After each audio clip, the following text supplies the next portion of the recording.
Okay, good morning or hello, everyone. So let's start with some meditation and motivation. So be sure you set up your posture, making sure your back is straight and you're comfortable. And then including in your motivation this wish to be of benefit to all beings. And through doing that, through the studying and meditation that we're going to do today.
Okay, hello again.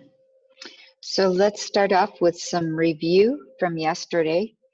So yesterday we were talking about first self-compassion. We talked a little bit about selflessness, we reviewed that, and then self-compassion. So self-compassion, like the slide, you may not have seen it yet, let me show it to you. A definition of self-compassion is when we suffer, caring for others as if we as we would for someone we truly love. So the example I usually give for self-compassion is this, when someone is going through a hard time, say your best friend lost their job, and they come over, they call you up, to talk to you about it. And how do you treat them?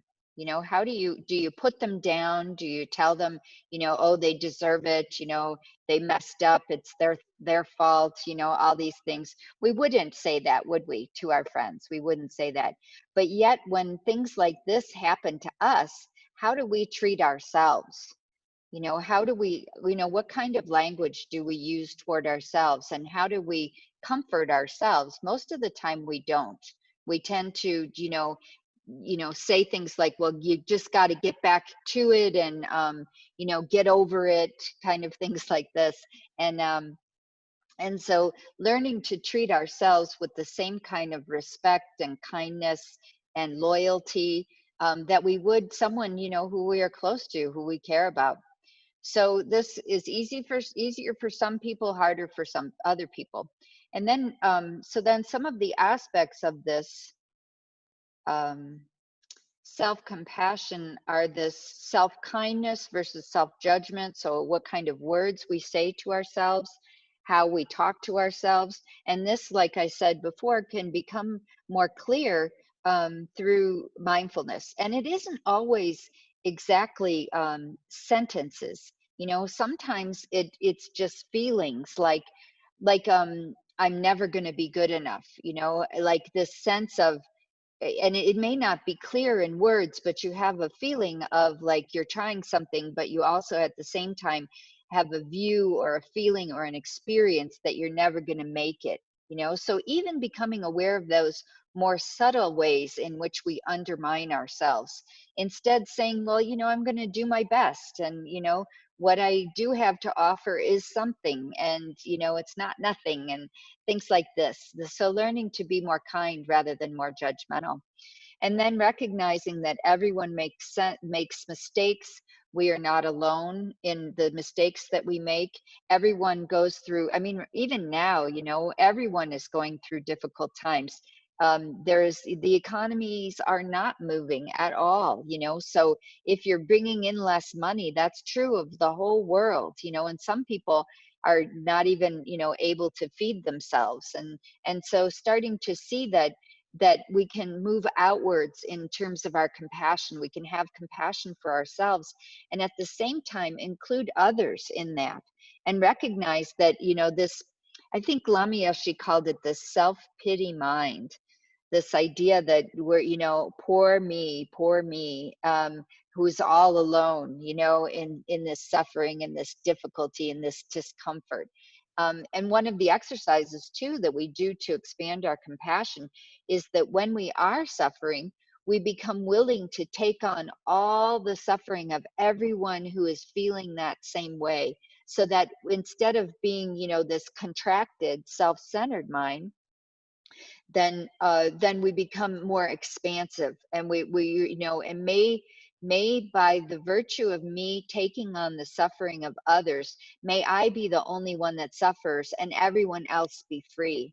And actually this attitude of being willing to take on others' suffering when you're already suffering, so you might as well, I mean, you already have the pain, so what is your attitude about the pain going to be? Is it going to be poor me? Is it going to be I hate this, get angry, it's horrible, catastrophizing? Or is it going to be one of compassion? And actually, when you have this view of compassion, the mind is uplifted. And so dealing with the pain becomes easier, because the attitude toward the pain one becomes one of, now I have the opportunity to remove the suffering of many beings at the same time. Okay. And as we've seen through interdependence, of course, it's not directly, right? We may not directly be able to remove someone's headache, but by having this uplifted attitude, eventually it has an influence over everyone. Okay. And becomes like a step in the right direction of removing suffering. And then mindfulness versus over identification has to do with the fact that we are not our feelings, we are not our pain, we are not our situations. So learning to be present with whatever is arising in us, whether it's physical sensations or mental, then we can start to move through it. We can see its impermanence. We can see that it is not us, that actually there is a part of our minds that is able to observe it, that is not necessarily is it. Sometimes we have this view that we are our anger, or we are our sadness, or we are our loneliness. And then it's really hard to separate the fact that we have lots and lots and lots of other experiences, not just this emotion that right now feels so powerful and feels so overwhelming. And when we start to get that distance from it, when we start to see there is a peaceful, calm, basically good part of ourselves that is not, that can observe, that can watch, that can see that difficult emotion, then we don't feel so overwhelmed, and the emotion is better able to move through, to process, to finish. And sometimes when we get really like wound up in our heads about it, like we keep, it keeps coming into our thoughts, and we ruminate, obsess, that sort of thing. Sometimes we even have to let the thoughts go and focus only on the physical sensations of the emotion. Okay.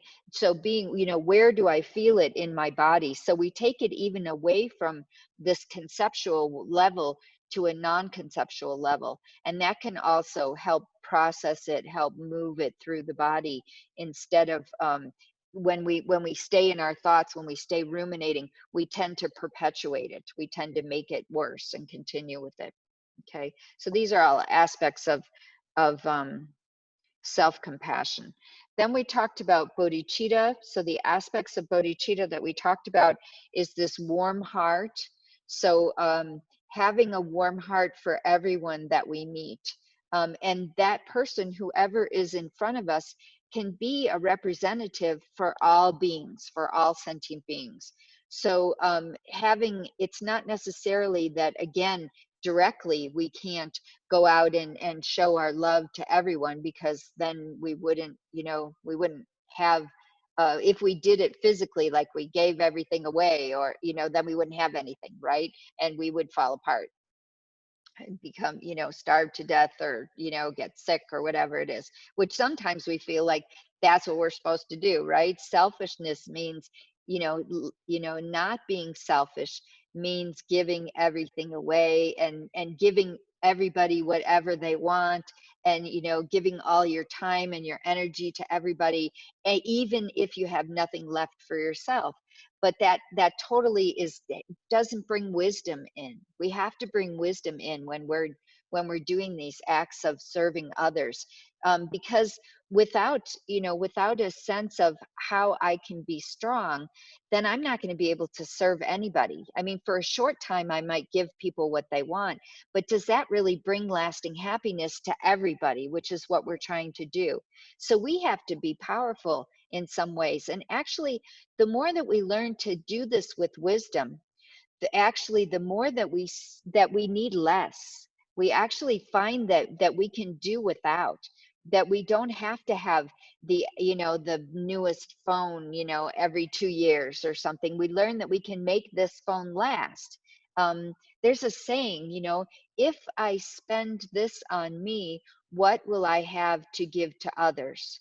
So it's this balance of, okay, well, I don't really need this extra kind of food, and I don't really need this extra fancy apartment. Like, I can live a more simple life, and then I am more free to give to others. And yeah, so balancing with wisdom. Okay, so this warm heart, It recognized all beings' potential for wholeness. So sometimes we really have to dig deep when we're working with people, when we're serving people. We have to really be aware of their ability to become Buddhas as well. And we'll talk more about this equanimity thing, but sometimes it's buried, you know, especially in people who really harm others, who are very, you know, very narcissistic, focus only on themselves, who harm those that we love, you know, who are clearly doing things that are unethical. Sometimes we have to really dig deep to say, no, this person too has the ability to become a Buddha. They have basic goodness as well. It's just that I can't see it right now. And they are certainly covered with delusions and covered with negative emotions and really ignorant in many ways, but it's in there, right? So having this hopefulness is really important. And then a wish that others have ultimate happiness, that they have lost lasting happiness, and then a commitment that our whole reason for developing ourselves, for becoming better beings, is to benefit others. And that becomes the whole meaning for our lives. You know, why do I get up in the morning? You know, why do I go to work? Why do I study? Why do I meditate? Why do I spend time, you know, with friends and family? You know, why am I even alive? You know, is so that I can become a better person, so that I can spread, you know, happiness and joy and wisdom and relieve the suffering of everyone, because I'm not alone. There's no such thing as an isolated being. We are all connected. And so to start having this view of becoming, like they say, becoming a member of the human race, and then taking responsibility for improving the human race, even again, if it's on an indirect level, at every level we can do this. And it starts with our attitude, it starts with our minds. We've seen, you know, how important the mind is in our reality. And how do we even learn to be kind? You know, how do we learn to be compassionate? Because others have been compassionate to us. Others have shown us kindness. And sometimes they even show us kindness by doing things that we don't like, right? By doing things, you know, that we get betrayed or we get lied to. And then we take that as a lesson, as like, wow, I don't want to be that kind of a person. I don't want to bring that kind of sadness and anger and negativity into the world. So that's even a kindness when people harm us, because it teaches us. Okay. So we talked about this other one way of developing bodhicitta, which is called the 7-point cause and effect. And this is this expansion of our view of others as seeing all beings as having been one's mother, that we actually have a connection to every single being that we meet and every single being that exists on the earth, because at one time they have been kind enough to us to nurture us, to take care of us, to give us life. And then we take the next step and we remember their kindness, and we remember what it takes for a mother to raise a child, or a caretaker, you know, for that, you know, what it takes when we are so totally vulnerable and unable to take care of ourselves. And remembering, you know, even, you know, I watch the monkeys a lot with their babies. They carry them on their, you know, their stomachs, and then they carry them on their backs, and they're fiercely protective. And, you know, when horses have foals, you know, you'll see a horse will put itself, the mom will put itself between herself and anything that she sees as a threat. So, you know, in countless lives, we've had all these different mothers who have had this caring and this kindness for us. So then we develop the wish to repay their kindness. But I think the real tricky part about this is that we have to recognize that in others, instead of seeing them as, you know, this other, this person over here that I don't know, this stranger, or this person who I see, you know, creating problems.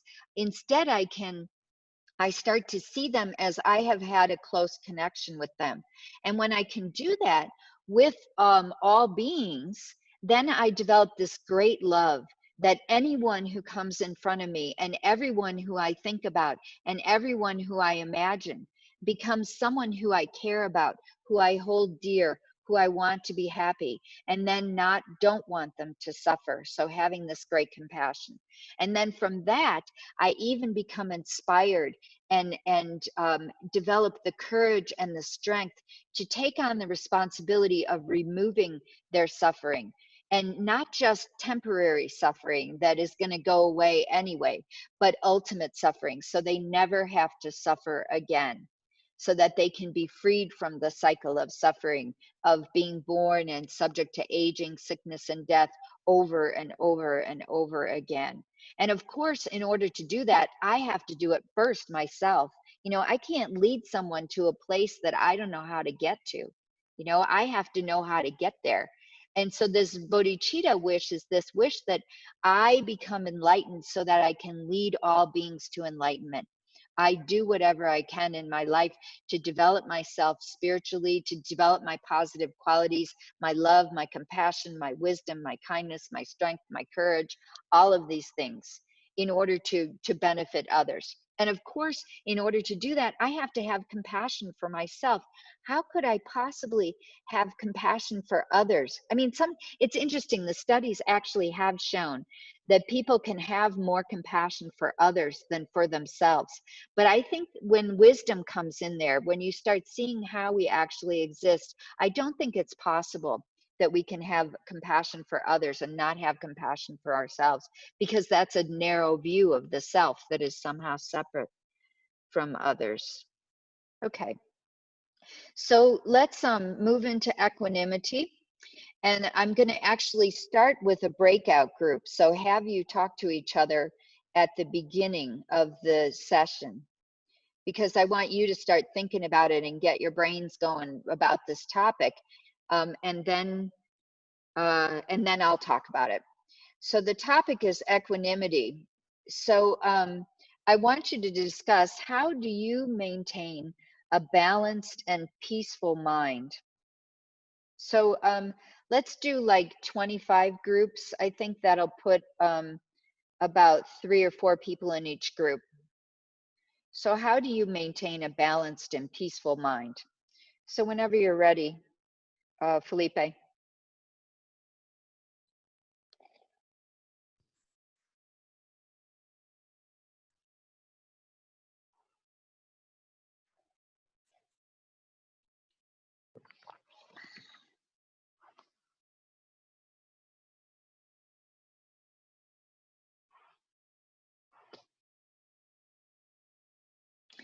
So you two have to unmute yourselves if you can. Turn off your Yeah. muting. Oh, Sure. okay. Good morning. Hi, good morning. Hello. So I go Good into morning. bed. How are you? Oh, Yeah, I'm good. Where are you? I'm from India. In Chennai. India? Yeah, Chennai. right. How about you, Saurabh? Yeah, I'm also from India. I'm in Bangalore. Bangalore. Ah, Yeah, excellent. I was in Tushita in October. I did a 10-day basic Buddhism course. Yeah, and then after that, I was staying in Dharamkot for about 20 days. So I used to come and do meditation. So, and Ah, I've done a number of courses. I love your sessions. good. I'm glad. So when I do these, when I'm in a breakout group, I try not to talk so much, because I talk so much when I teach. So you guys go ahead and answer the question, how do you maintain a balanced and peaceful mind? Yeah.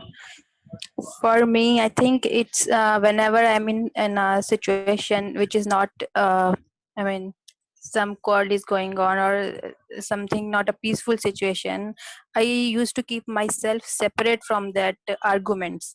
I mean, I see it as a third person, so that my mind won't be able to interact with all the thoughts. So that way I can keep my peace within me, at least.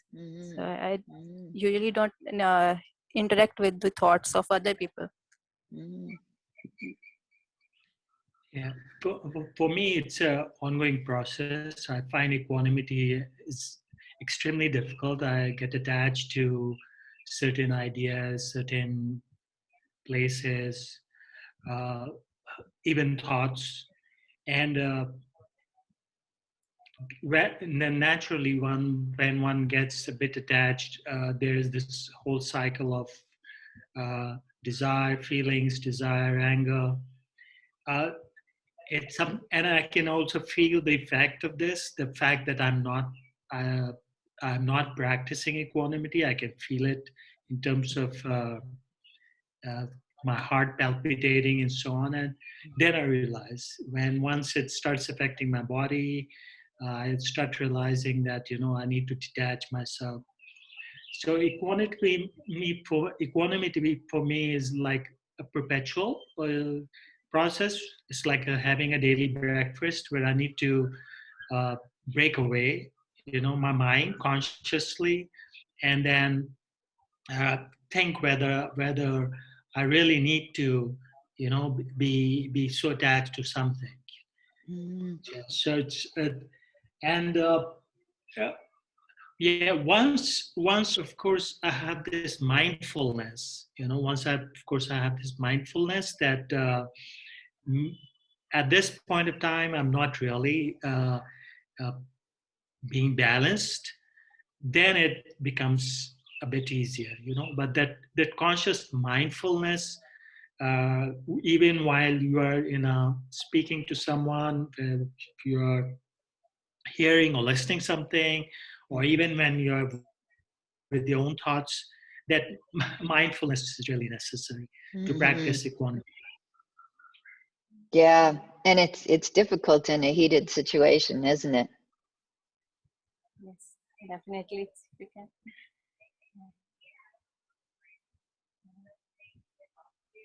How much we try to be calm, there will be one and two situations where we interact. Yeah, that. Mm. Yeah, how do you keep your mindfulness even when it's like when you're in a situation where you're already feeling upset or, or really like obsessed or some way? How do you just how do you bring that mindfulness into your awareness so that you can step back a little bit, but still stay? Yeah, that's the Yes. really hard part. If I'm not in that state already, so if my mind is not calm, then that will be hard for me to do that. Mhm. Mm. Yeah. It's very difficult, and actually, the course I attended at Tushita in October helped me a lot, because it's the we are I'm like, I realized that I'm attaching myself to my body, attaching my consciousness to my mind, to my body, to my thoughts, and then a whole lot of issues actually come from that. I feel my ego gets involved. Mm. So now I'm consciously, when I become aware that someone is, say, hurting me, or someone is, then I try to distance myself Mhm. and say, this is not myself. And Mm. this is not myself. And a second thing is I practice compassion, Mhm. though compassion is very difficult when someone is trying to hurt you. Mm. And that is, I really pity that person. Sorry, pity is not the wrong word. That person may be disturbed. That person may not have had a happy life, may not have had good experiences, Mhm. and so that person is like that.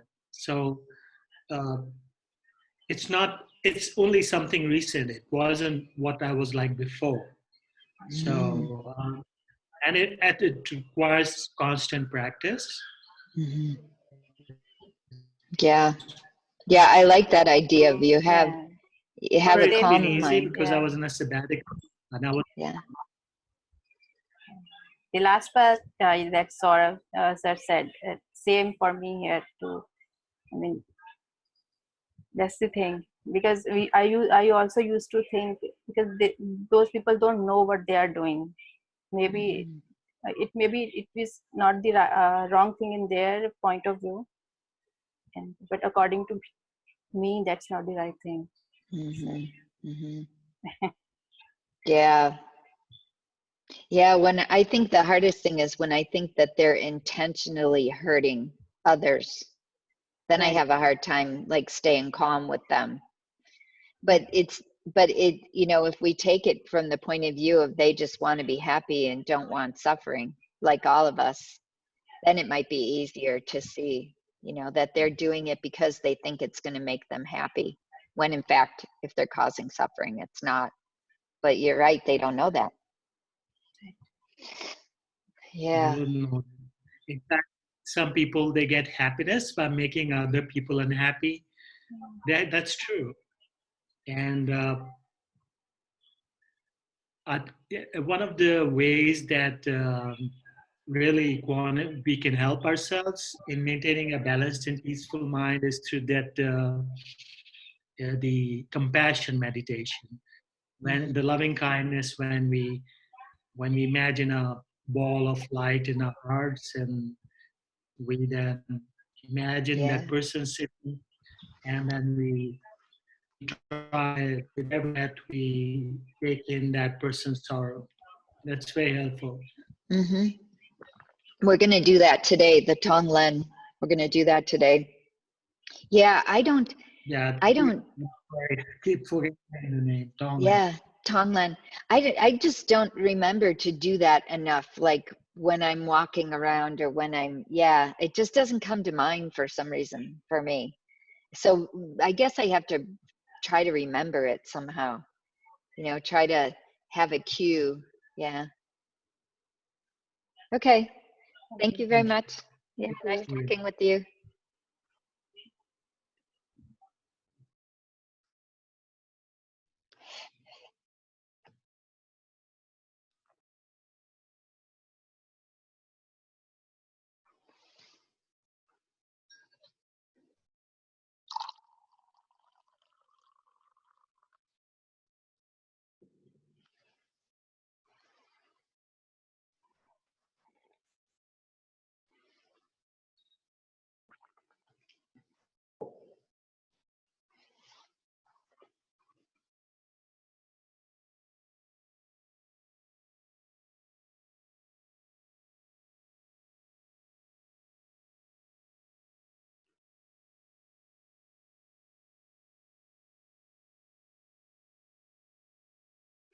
Okay, let's get started again. It looks like most people are back. Um, so this balanced mind and keeping a balanced mind is one type of equanimity.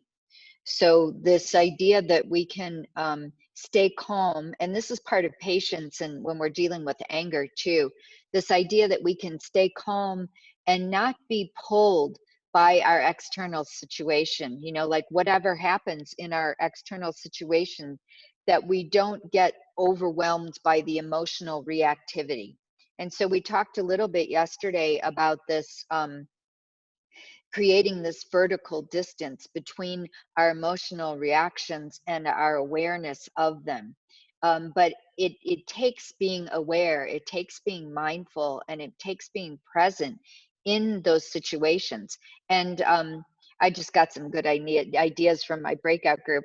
One of the things that one of the participants brought up, and you may have found this too, is that when you come to any situation with a mind that is already calm, it's much easier to stay calm throughout the situation, even if you don't necessarily like what is happening, even if people are saying or doing things that you don't like, or even if you're feeling, you know, very attracted or very, you know, have a lot of desire for something.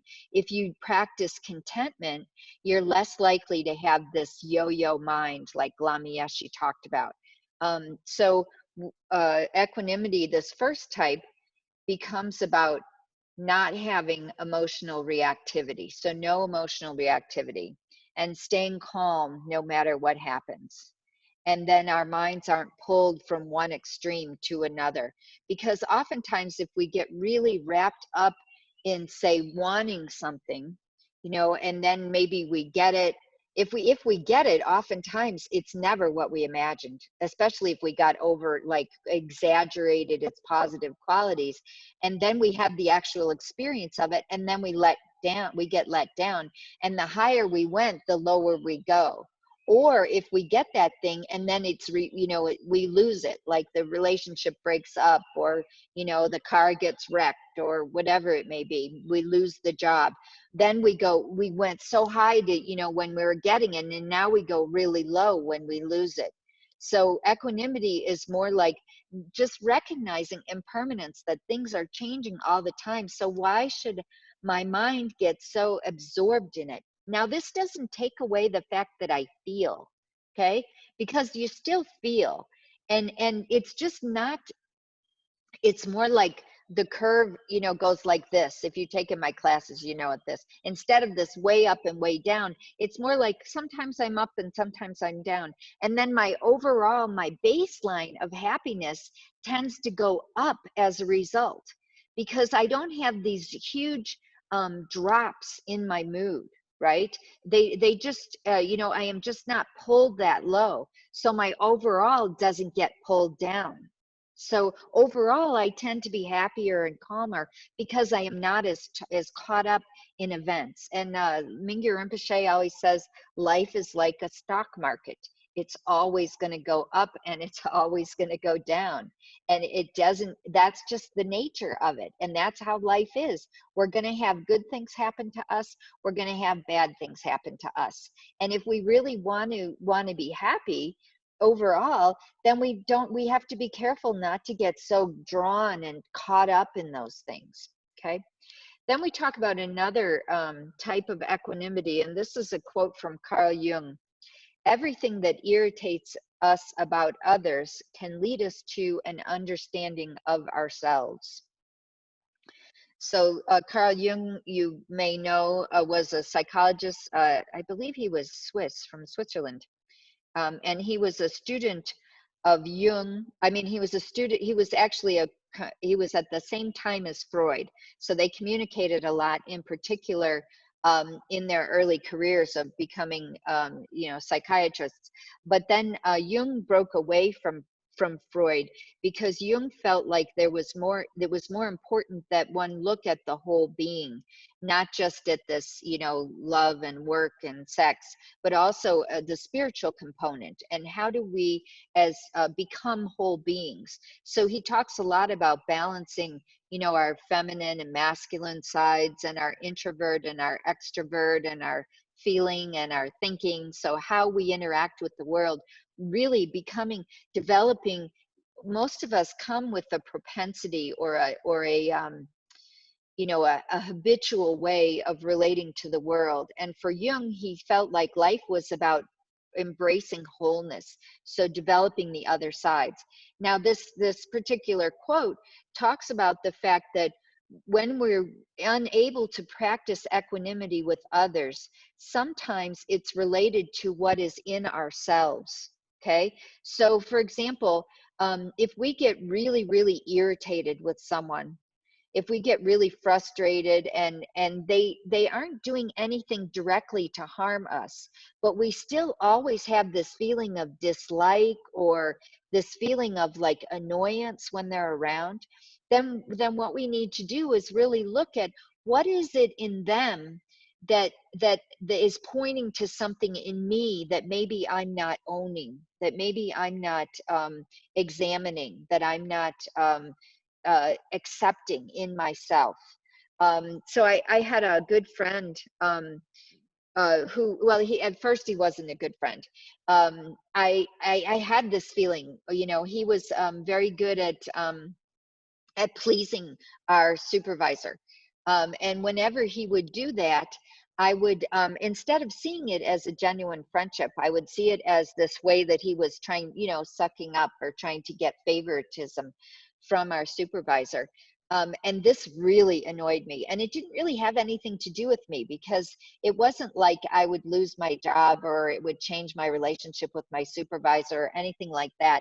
It was just like a habit that he had that really, really got to me. So I had to spend some time looking at that. Why am I treating him like someone I don't want to be around and rejecting him, when actually it's a part of myself? Something that's in me. And I have a feeling this pleasing people was a real tendency that I had been trying to work on and trying to get over and not act in that way. But when he acted that way and was not aware of it, it really like triggered me. So the second type of equanimity talks about how we don't label people as somehow friend, enemy, or stranger. We recognize that all beings want to be happy and don't want suffering. And we are better at taking another person's point of view. So this is actually a fairly abstract ability to be able to take someone else's point of view. It doesn't develop until we're develop abstract thinking, which is like high school, young adulthood. So it takes until our 20s. So if your teenagers can't see how what they're doing is affecting you as a parent, that's because they don't have that capacity. Okay, that some do. Okay, some teenagers do. They develop this abstract thinking early, but for most it's concrete. It's very concrete. If they have the experience, then they know what it's like. Okay, but to actually imagine the experience of someone else takes some work. It takes some visualization. It takes some setting aside your own point of view, your own self grasping, right? It takes this, widening that there are other points of view than your own. And one of these points of view that we can start to develop, and of course we fake it till we make it, okay? Sometimes that's what Buddhism is about. You take on the concepts and you say, okay, I'm going to trust that this is going to work. And then as I practice it, I start to see that it does actually work. And one of those is recognizing that all beings want to be happy and don't want suffering. And so saying that and recognizing that, when someone does something that really, upsets you and annoys you and frustrates you, just recognizing that the motivation, the intention for their behavior always is this wish to be happy and not want suffering. And if they are harming others, then they are doing it out of ignorance. Okay, because we know that when you harm others, it creates harm for yourself, and that's not what they want. I remember just spending so much time, when someone did something that hurt me. Did they do it on purpose? Did they do it, intentionally want to make me upset or want to make me angry? And sometimes I would come to that conclusion, yes, they wanted to do it, but it didn't really help, right? It didn't make me feel better if I had, said that was true. But when I start to look at, well, they're trying to be happy and they're trying to make themselves happy, it was much freer. It was like much more compassion could arise, because I've done that too. I've been mistaken in my life, and I have hurt people thinking that that was what was going to make me happy, and it just doesn't. But you get to that through experience. So equanimity is not labeling people, not saying, my enemies I want to get away from, the people who I believe are harming me, and my friends I want to bring closer, and I want to cling, and I want to grasp, and I want to hold on to them, and then everybody else I don't really care about.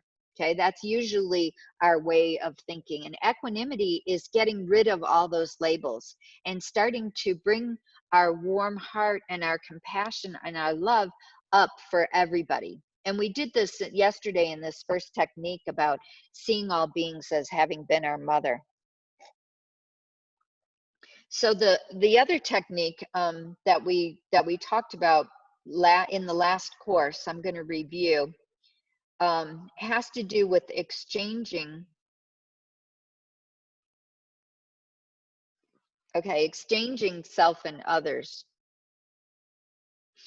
So the first thing that we do is, and we've been working on this sense of self that is not contracted. How do we develop a sense of self that is much more expansive, that includes caring for others?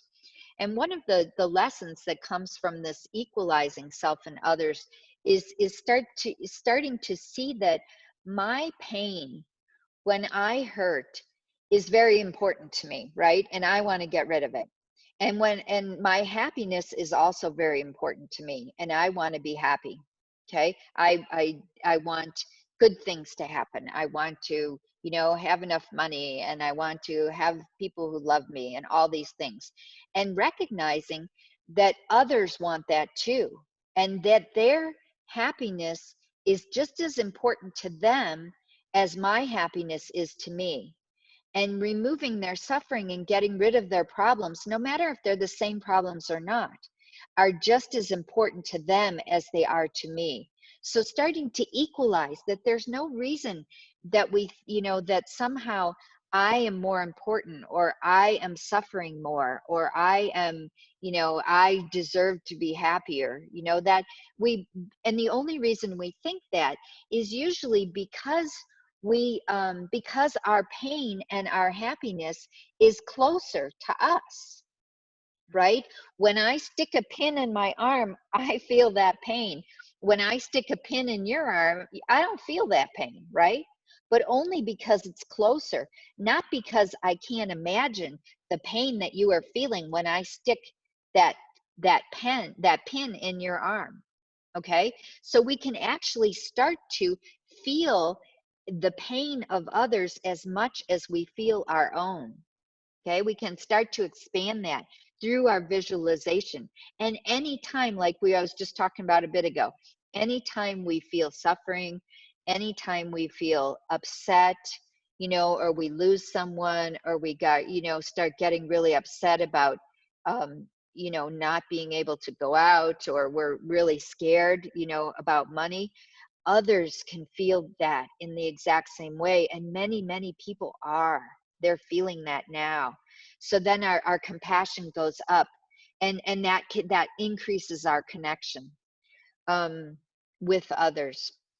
So then we do, so that's like the equalizing self and others. When we move onto the exchanging self and others, we start to see that actually, because of my connection with others, okay, we do this when we did the kindness of others, when we did that whole exercise on the fact that I could not exist without the kindness of others. Like somebody had to have, my mother, first of all, had to have birthed me. And all the doctors and all the nurses and all the people in the hospital, and the people who ran the hospital, and the people who built the hospital, and all that, if they didn't exist, then I wouldn't be here, right? If I was born in a hospital, or even if I was born in a house, if there was a midwife who helped birth me, um, or someone who made the blankets that wrapped me, someone who dug, who mined the gas that that kept me warm, or built the wind turbines, or built the dams that created the electricity that allow me to be warm, so that I didn't freeze to death, and repeatedly, right? I mean, how many times have we lived in really cold climates? I don't know, it depends. I guess in India that wouldn't necessarily apply, but you can see my point. The food, I mean, food for everybody, everyone has to eat, and very few of us can actually grow enough to eat to support ourselves. It's pretty rare in this world. We have this huge global economy where almost everything that we use is made, and as a combination of many different places, mines and factories and ideas, and and people who are running the businesses, and people putting it together. It's just a huge interdependence. So, and much of that is related to our survival. And so this idea that somehow we're separate and we're alone, and we that we exist as an island, is an illusion. It's imaginary. But what happens, unfortunately, is when we start getting scared, and when we start getting upset, we do this contraction, we do this compression into me, because it's like survival. I mean, I have to take care of myself, and everybody else is, becomes the enemy. When in fact, the more that we can open and benefit others and serve others, because that's how we exist, the happier we are, the better choices we make, the more wisdom we have. When we share with others, then when we're having a hard time, they share with us. Okay, it becomes that actually this openness is a better way to survive. They're actually, you know, this idea of survival of the fittest, that this that Darwin, you know, we learn when we're really young. Maybe not for you younger people. Maybe, I hope they don't teach that so much, but it used to be that this competition and survival of the fittest is the only way that we can survive, when actually what they're finding is that species survive because of cooperation, because of the ability to build things together. That's how the human beings have taken over the earth. Not because somehow individual human beings have, you know, it's because we've learned to work together. And so, you know, doing that in terms of bodhicitta actually is a better way to survive, and a better way to feel. Actually, it makes us happier. So then this exchanging self and others becomes this view that I am only one person. If I'm going to do this division, this self and other division, others are many, many more. I mean, we can talk about 8 billion people, and then we can talk about all the animals and insects, and, you know, all the beings in the oceans. You know, they are many, many more. So when I'm making decisions about happiness, why would I choose my happiness as being more important than all those other beings? It doesn't really make any sense. First of all, I don't exist that way as separately.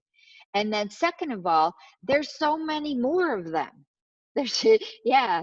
And so this is a point that I still am a struggle with. And it's not that my happiness isn't important. It's just less important than everybody else's. And then finally, you know, this view that the more that I focus on others, the more that I decrease this contraction into myself, the happier I am.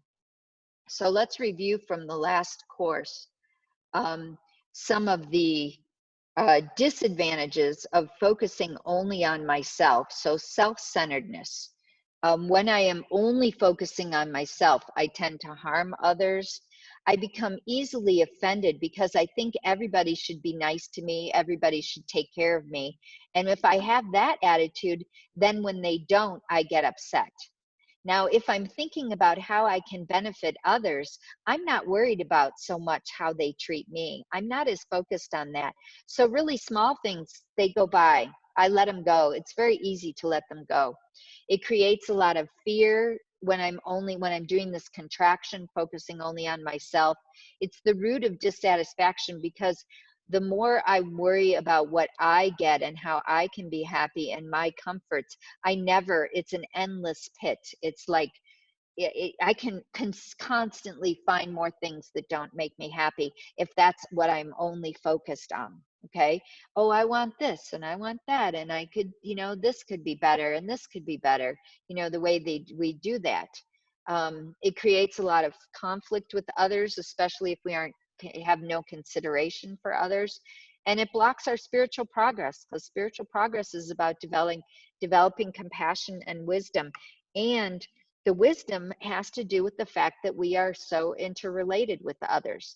So if we're so only focused on this imaginary self, then it's not going to, you know, develop wisdom in us, because it's not correct. And then the benefits of cherishing others. I'm happy, everybody else is happy. I'm focusing on making others happy. It makes me happy. We have a meaningful life. We can be happy anywhere. We have healthier relationships, harmony increases, and we create positive karma. Okay, so cherishing others, we get all these benefits. Yeah, okay. So then the meditation that we're going to do today, we did again in the last class, but I feel like it's really, it's a beneficial one to develop. And because what it does is helps us get out of this self-centeredness. It helps us expand our view by seeing everyone that we meet as, you know, by being willing to develop loving kindness for them, and also compassion, and this bodhicitta attitude that wishes to take on, when we say this, take on the suffering of others, it doesn't mean that we want to be sick or that we want to die. It becomes that we are willing to do whatever it takes, even if it involves discomfort, to benefit others, which is tough, because, well, here we're saying all beings want to be happy and don't want suffering. And yet what you're saying with bodhicitta is that now you want me to have suffering. So it looks like a contradiction, doesn't it? So this is something we get to think about, like, well, what do you mean here? Well, one thing is that when we are willing to take on suffering, we actually grow more quickly. It is more powerful.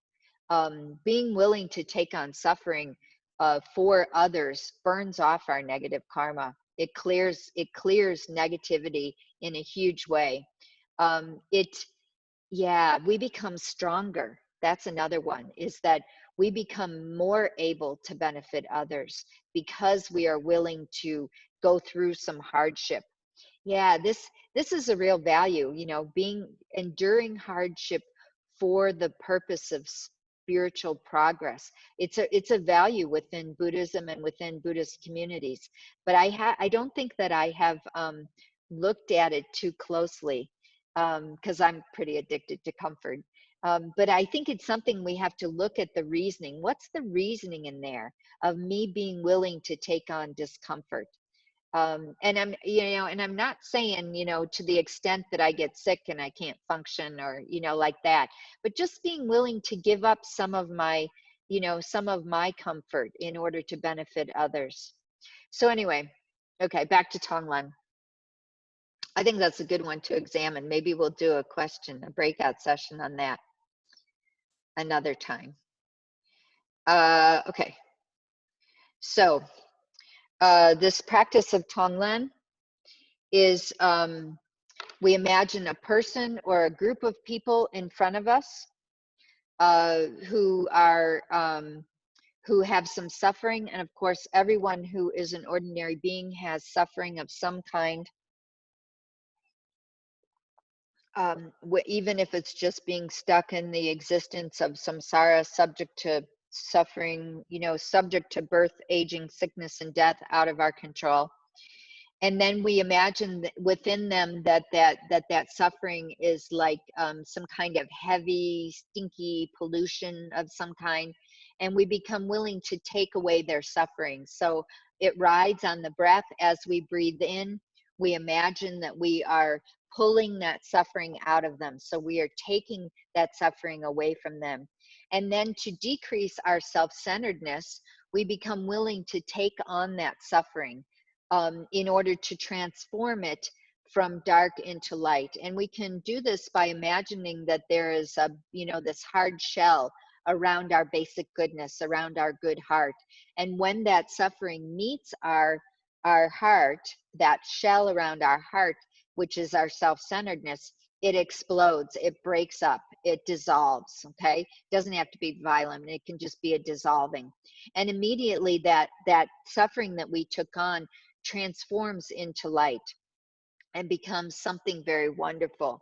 And then we send love. So we send to that person, we imagine sending to that person everything that they need, any kind of support or any kind of food or money or relief from suffering, medicine, whatever they may need. We imagine them getting that, wanting them to be happy. So that's our attitude of wanting them to be free from suffering.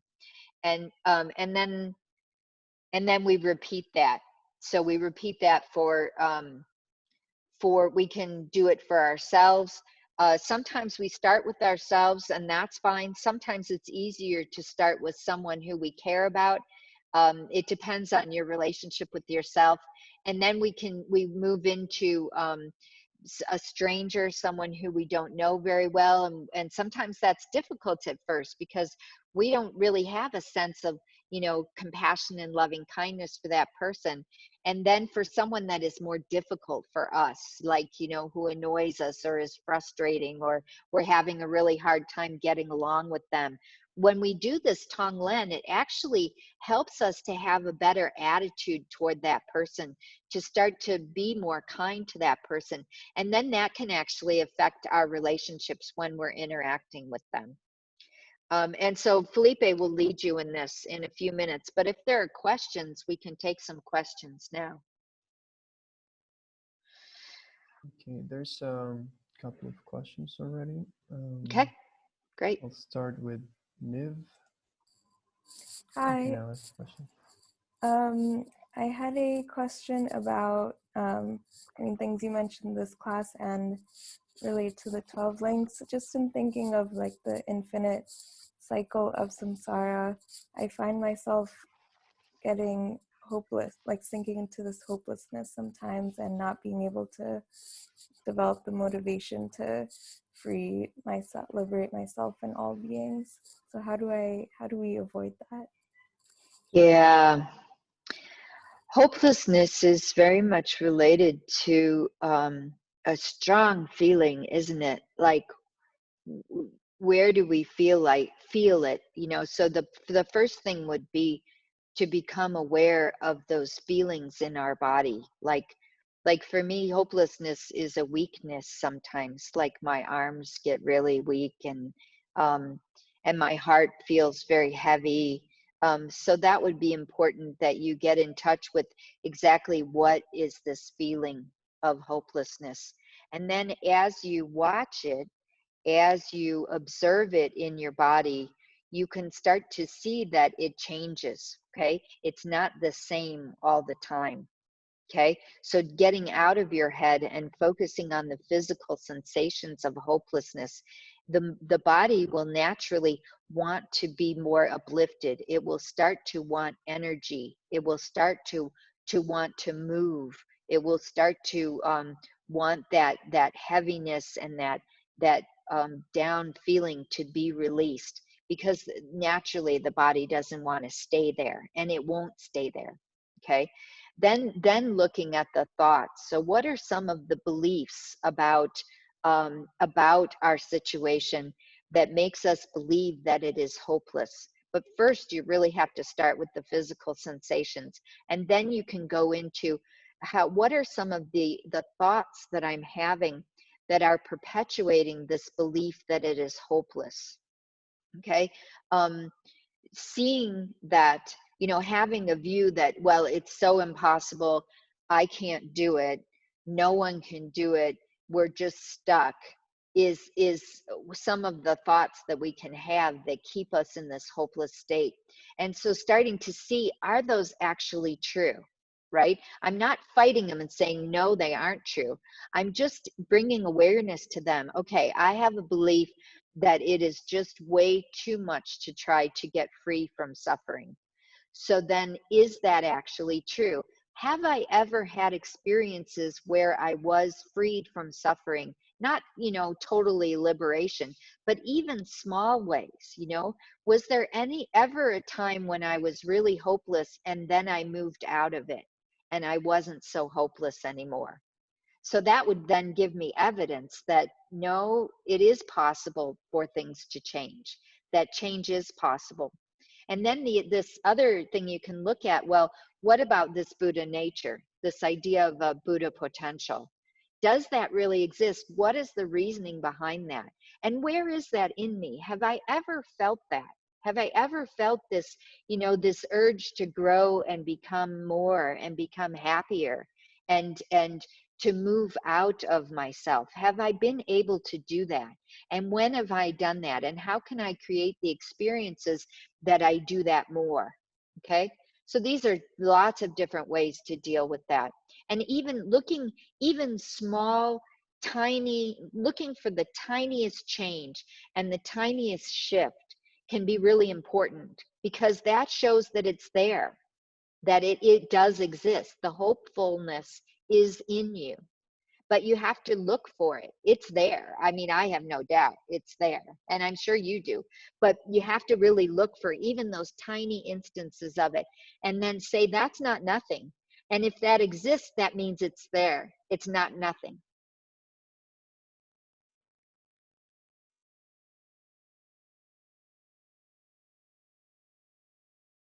Nev?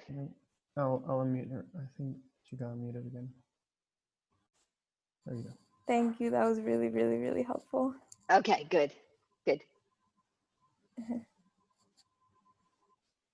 Okay, so now I'm going to move on to what's after Niv. Oh, Victor. Victor,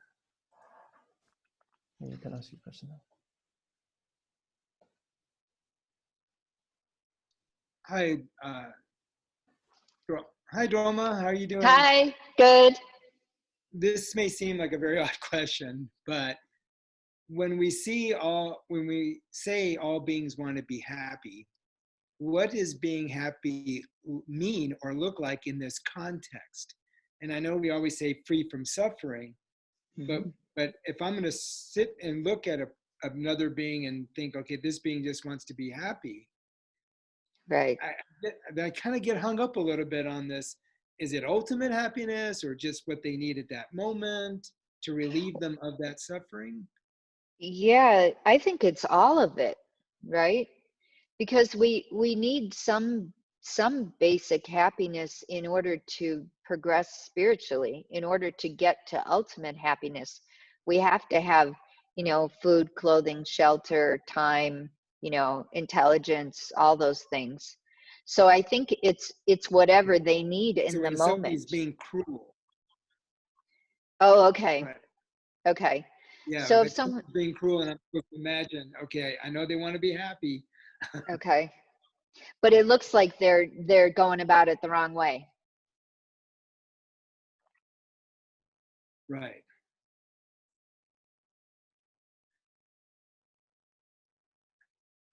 So sometimes it is an assumption, isn't it, that people really think that by hurting others, it's going to make them happy. It's kind of a jump, because how can hurting someone else make someone happy? You know, how can being cruel or being, you know, stealing from others, or you know, beating others up, or something like this, how can that ever make anyone happy? That's something that is so beyond our state of mind. Like, you know, someone who has a different view of happiness. And yet, if you've ever had a you know, a deluded mind that somehow thought, you know, when we're children or teenagers, sometimes we think that in order to be happy, I have to be mean to my parents, because that'll get the message across that they need to leave me alone, right? So, and that's, you know, not actually the way to get your parents to leave you alone. The way to get to your parents to leave you alone is to talk to them, communicate, right? All these other things. But we believe that that's true. We believe that hurting our parents is what's going to make us happy, get us the freedom we need, whatever. And so you can see how we have done that. You know, we have had this mistaken beliefs that somehow that's going to make us happy. So we can extrapolate. I don't know how. Like, you know, I remember when I was in graduate school, there was a rapist who was raping women in our neighborhood, and he ended up raping my roommate. And it was this kind of rape where he waited until I wasn't there, and he cut off the electricity and the phone line, and he snuck in. I mean, it was really, really premeditated and very, very cruel, and very, you know, he was eventually caught and put into jail. But at the time, trying to process it and imagine, how could anyone do that? How could anyone think that that was something that was an okay thing to do? And I had one really good friend, and she said, we can't know their minds. We can't possibly know the mind of someone who would actually do that. And yet somehow, through this convoluted, messed up ignorance that's in our minds, some people believe that's true, that was what was going to make them happy. Yeah.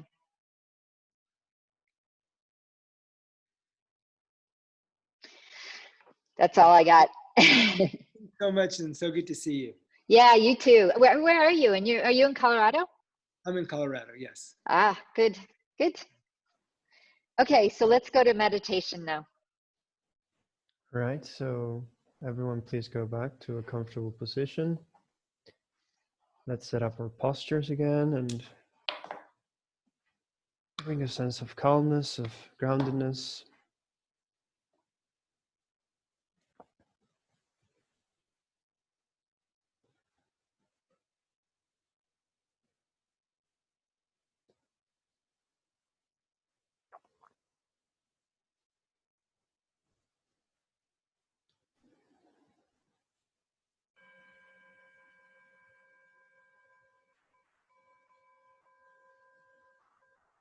And allow the bell to bring you into the space of the body first.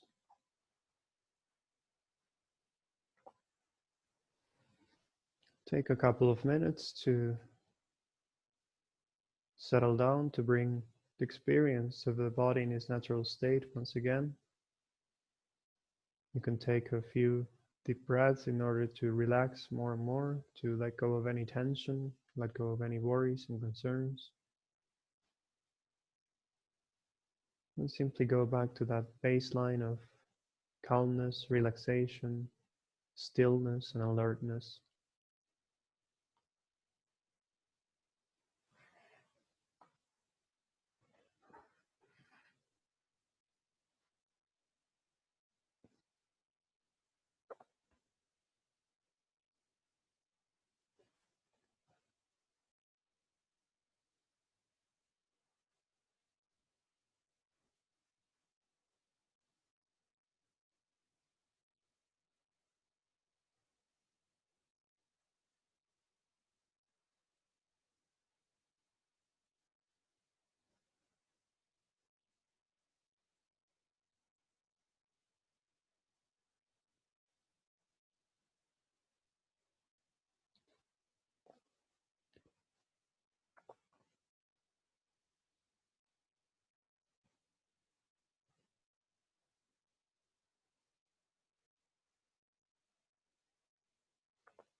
So in order to prepare yourselves for this practice of Tonglen, spend a few moments contemplating on this point.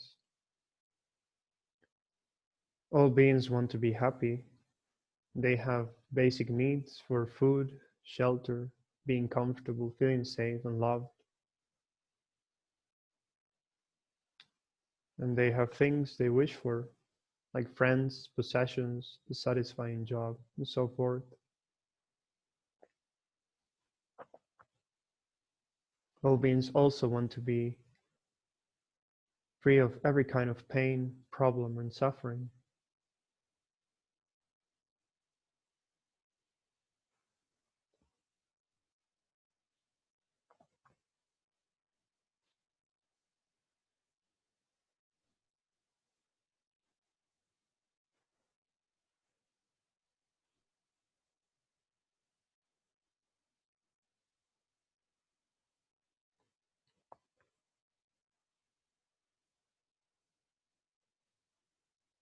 So go into your heart and get in touch with these basic feelings that we share with everyone else. Recognize that everything you do in your life is motivated by the wish to be happy and to avoid problems. And the same is true for all other beings.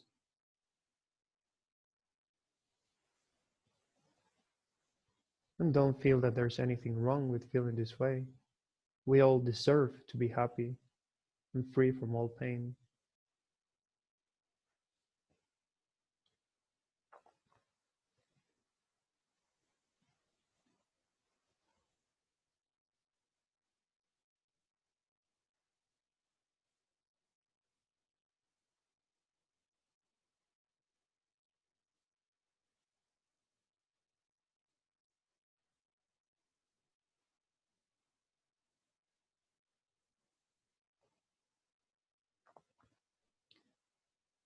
Then ask yourself,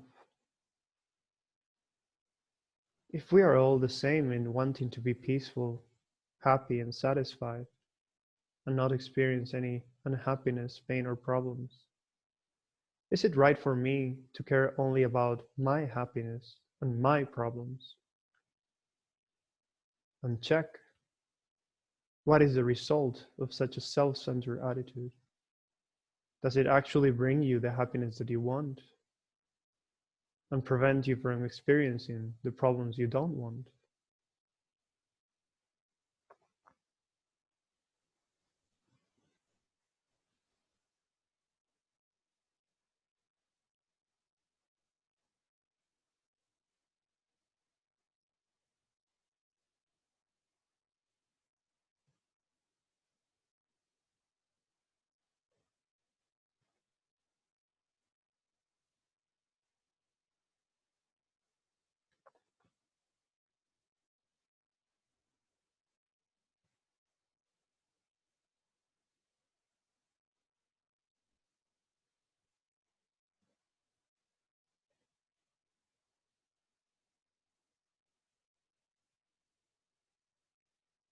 So try to recognize how that self-centered attitude is counterproductive and feel the wish to become less focused on yourself and more loving and caring towards others.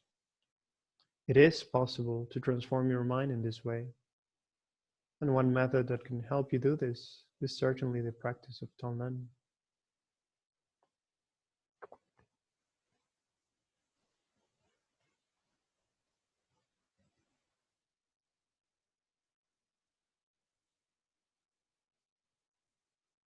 So we start the practice by using Tonglen in one's own problem. So begin by bringing to mind a problem that is currently troubling you. Don't make it too big, start small. It could be anything, a physical problem like a painful or uncomfortable feeling, a headache, or illness, anything that manifests in the body.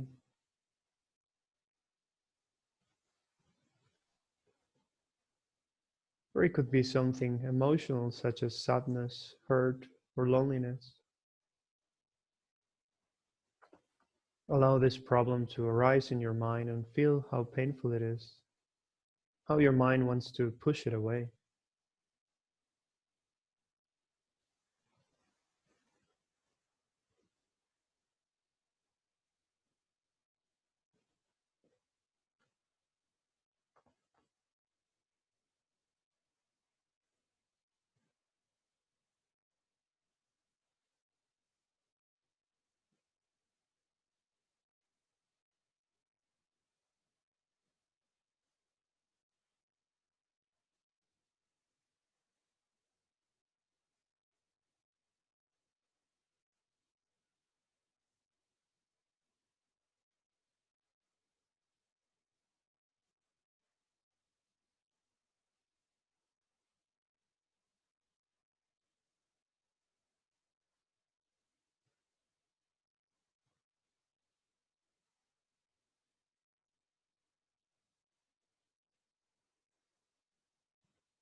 And then to counteract the self-centeredness, you can think, I am not the only person in the world who is experiencing a problem like this.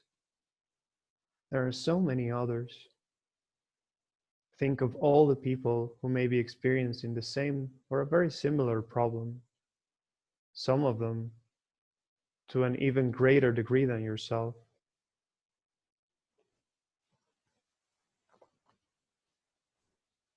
And so generate compassion for them, thinking and really feeling how wonderful it would be if all these people could be free from their suffering.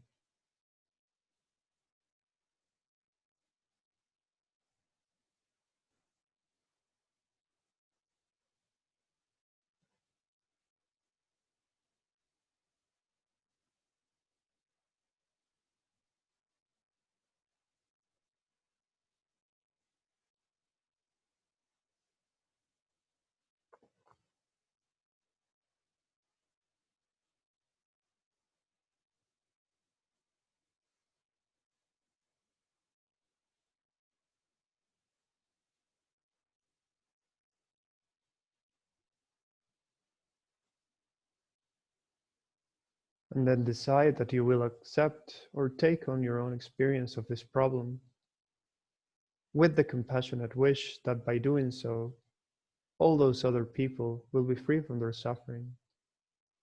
Let go of your resistance, fear, and aversion towards your problem, and allow your mind to rest in a gentle and peaceful acceptance of it.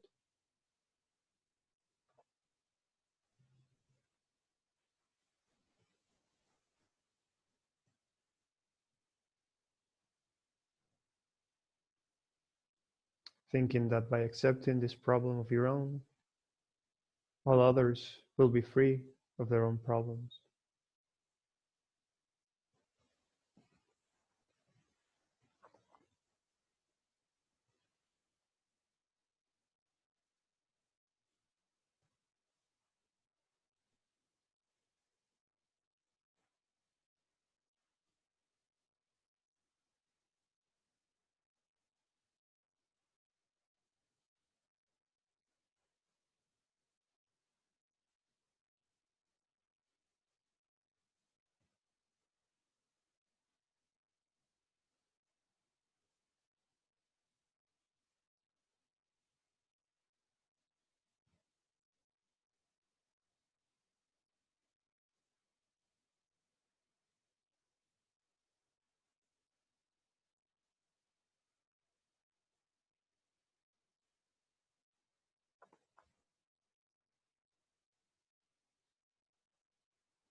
And now we move on to using Tonglen for another person's problem. So imagine in front of you someone you know and love who is suffering.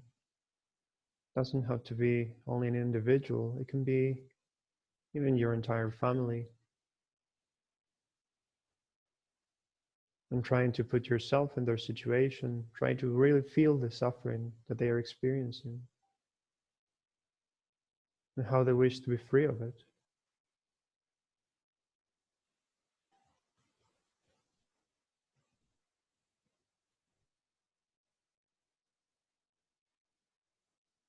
Giving rise to the thought of compassion, feel how wonderful it would be if they could be free from all their suffering and problems. And then generate the courage to take their suffering upon yourself.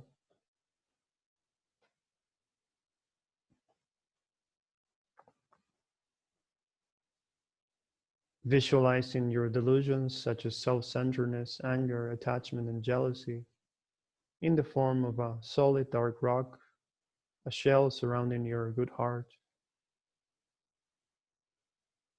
And then visualize your loved ones suffering in the form of thick dark smoke floating out of their body. Breathing in with compassion, imagine taking this dark smoke into yourself. It comes to your heart and absorbs into the rock of self-centeredness and delusions.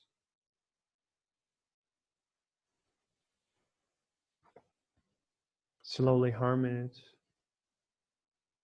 until it destroys it.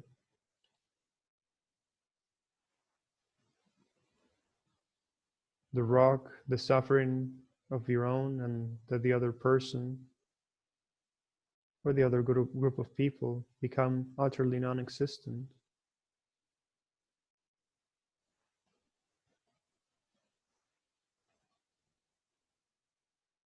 The others become free from their suffering and problems. You become free from your self-centeredness.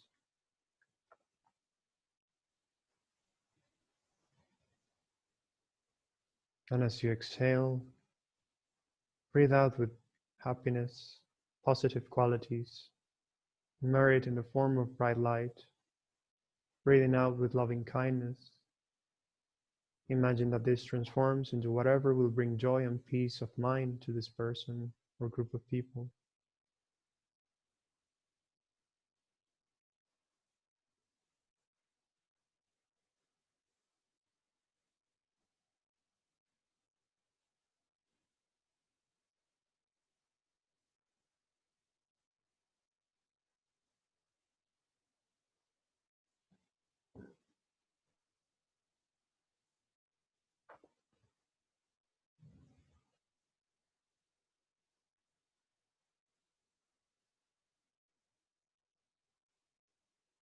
And visualizing your loved ones free of suffering and having gained all the happiness that they want to and deserve. Feel a sense of joy having been able to share this with them.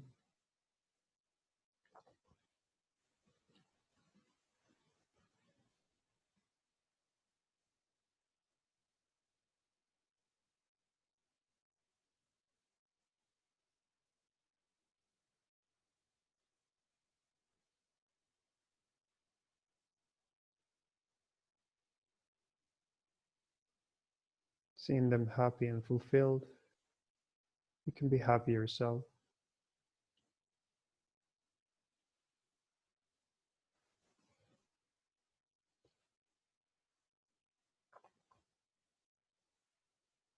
And gently allow them to dissolve. And now you can bring your mind to a group of strangers. And in the context of the current situation in the world, you can imagine all the people who are struggling with this disease, people who are sick in hospitals, suffering from anxiety,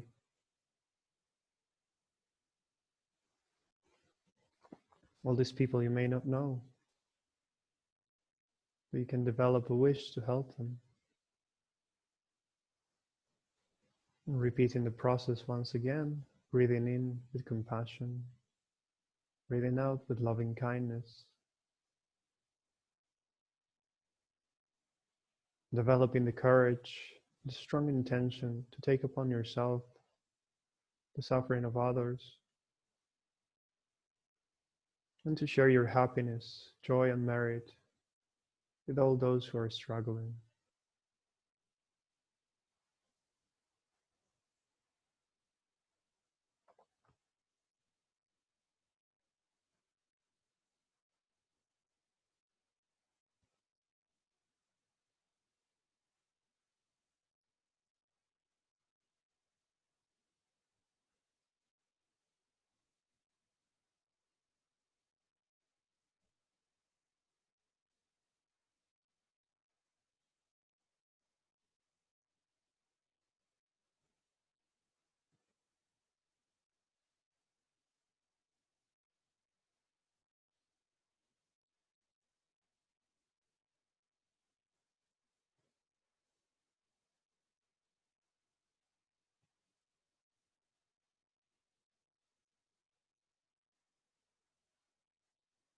And once again, generating a sense of joy,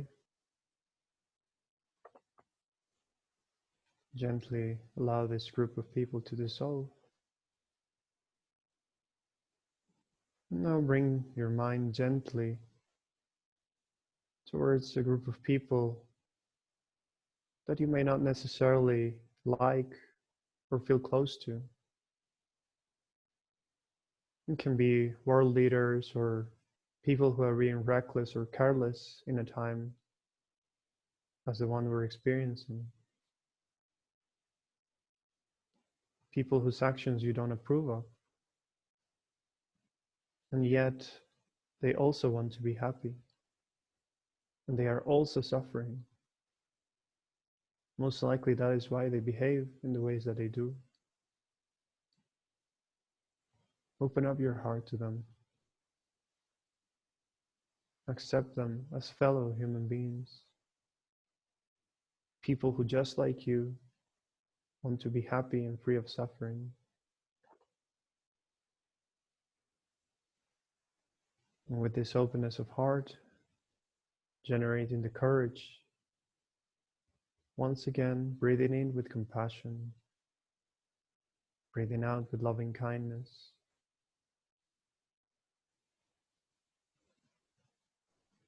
Use their presence as an opportunity to rid yourself of your self-centeredness, your biases,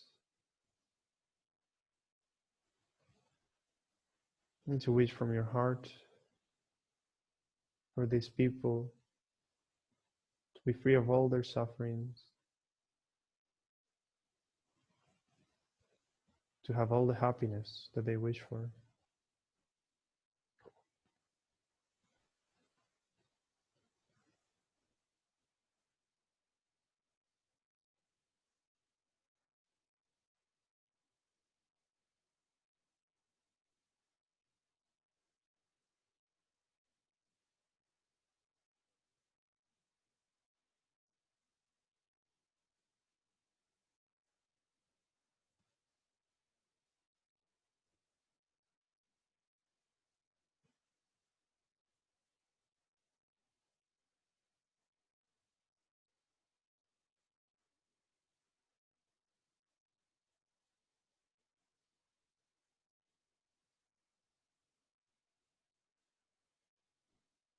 If you find any resistance, imagine it becoming softer and softer as you inhale.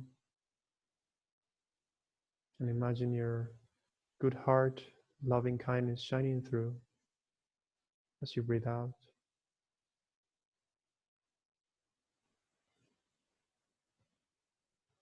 And feel the joy.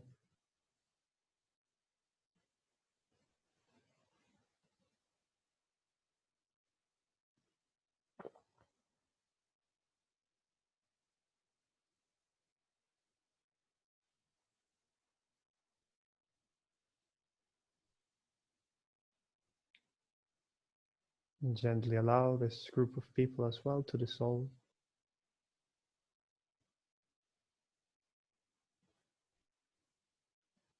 And just relax.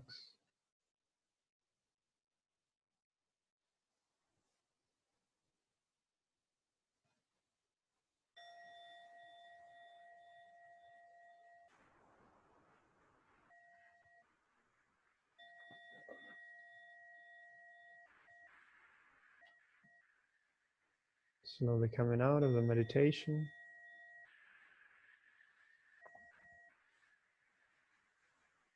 Bring your attention back to your body.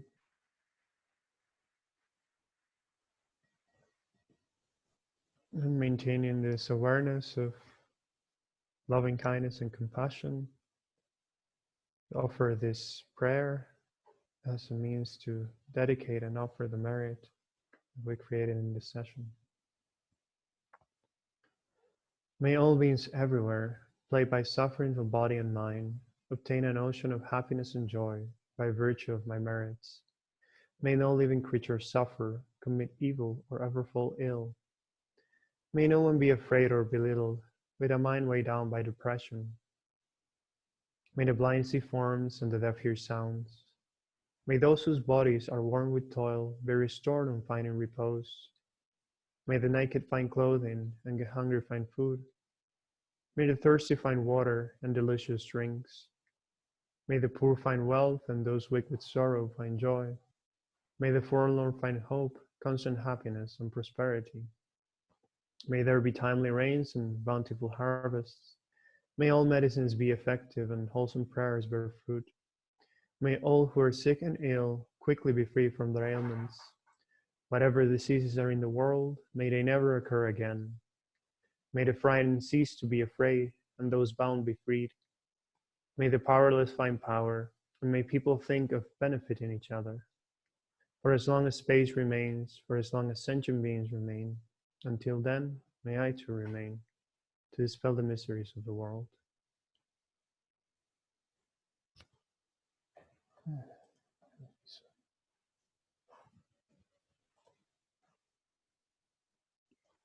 Hey, thank you very much, everyone. Have a good day or night, and I'll see you tomorrow. Thank you. Bye-bye.